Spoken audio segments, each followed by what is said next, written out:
Today we're going to be going over how to do the conventional barbell deadlift. But first, make sure to like and subscribe if you want to see more content just like this.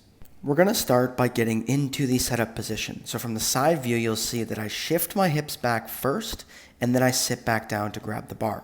So with my shins touching the bar, I'm going to start by driving my hips back as far as I can, just like you'll see here. And once I can no longer drive my hips back, I'll bend my knees a little bit so that I can get in arm's distance of the bar so I can grab it and then stand up to execute my deadlift. And as you'll see, I'm keeping my position as I do multiple reps in a row and standing up to fully lock out. The next thing we'll address is pulling slack out of the bar. So you'll see in the first part, my back was a little bit round. And then I tighten it up before I stand up. You'll see me do it again here. Back's a little bit round. I use the bar as leverage to pull my chest towards the bar to get my spine nice and rigid as I stand up to execute my lift. With the conventional style deadlift, you're going to want to have your feet a little more narrow. As you see, when I go wide, like in that example, my arms also have to go too wide.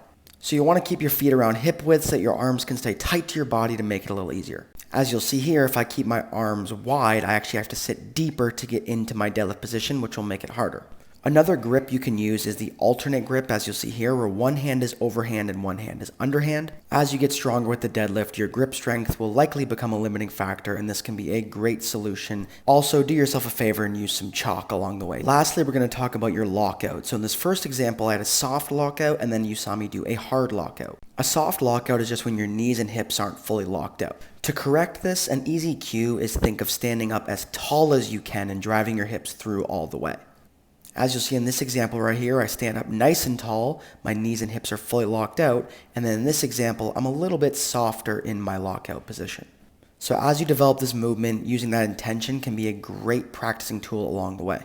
Now I'm just going to run you through a few repetitions from the side and from an angle to see this all in action. So I got my feet around hip width, grabbing the bar with arms tight to the body, back's tight, and I'm driving my feet through the floor all the way to stand up. A great cue you can think of is once you're in your position is to drive your feet through the floor almost as if you were leg pressing it. So give these tips a shot and let me know what you think. As always, make sure to like and subscribe for more content just like this, and hope you have a good one. Cheers.